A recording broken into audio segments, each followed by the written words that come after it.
So we will be embarking on a national protest that seeks to get the attention of the minister. But most importantly, we want the board of NSFAS to be dissolved. Nzimande is a thief and Nzimande must fall. There, we make no apology.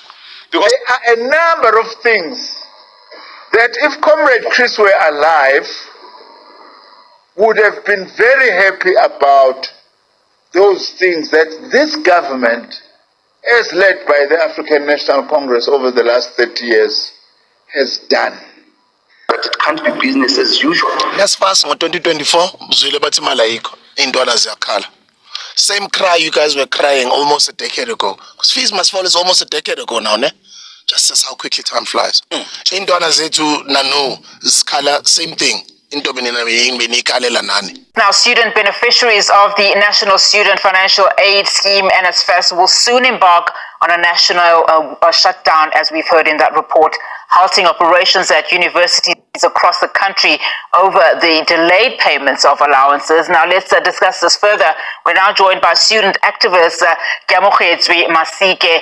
Thank you so much for your time this afternoon. Just talk to us a little bit more about this national shutdown that is planned. I mean, as you've been listening to that clip, we also understand, of course, that over and above education in this country, the minister that we have is currently implicated of corruption, the maladministration, and the collapse of NSFAS.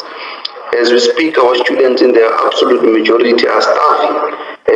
NSFAS has not dispersed their allowances for April, and no one is held accountable for that. So we've taken a decision as student leaders across this country that it can't be business as usual when the minister wants to blue tick some of these issues that student leaders and students in general are raising across.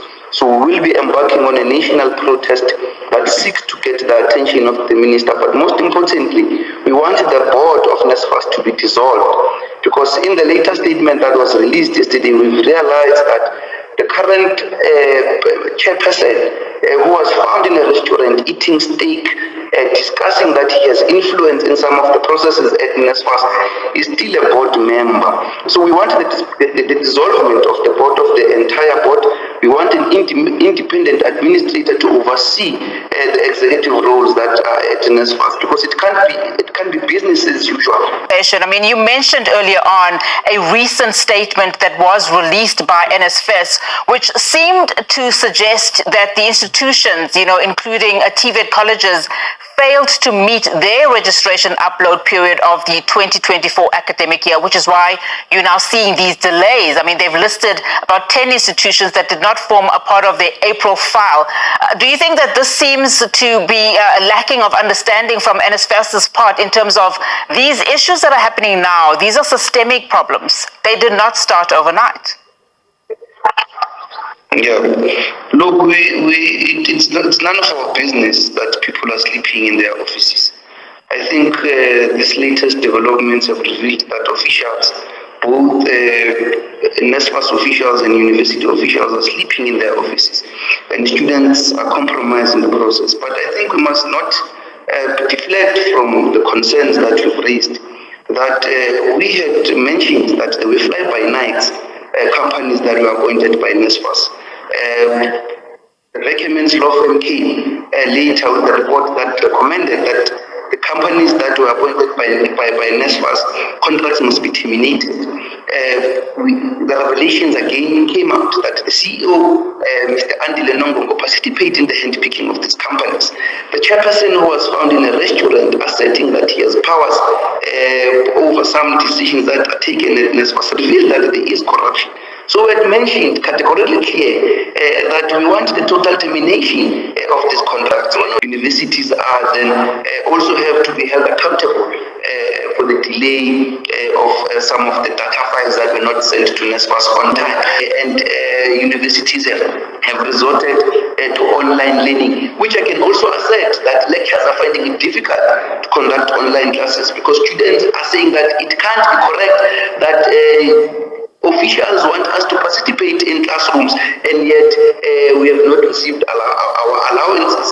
And it's also disappointing, I must also say, mention in the statement that there's no way in the statement where it indicates that indeed NSFAS, takes full responsibility for the delay of these payments. And this government has failed him and all of us. The cost of living is extremely high. Food prices have gone up. Petrol prices have gone up. Transportation has gone up. Why is the government not cushioning our people on electricity? Nzimande reversed free education. That is why even till today, we're in a crisis of accommodation. We're in the crisis of students that sleep in lecture halls. We're in the crisis of students who are being defunded today as we speak, because the gains that we fought for are being reversed.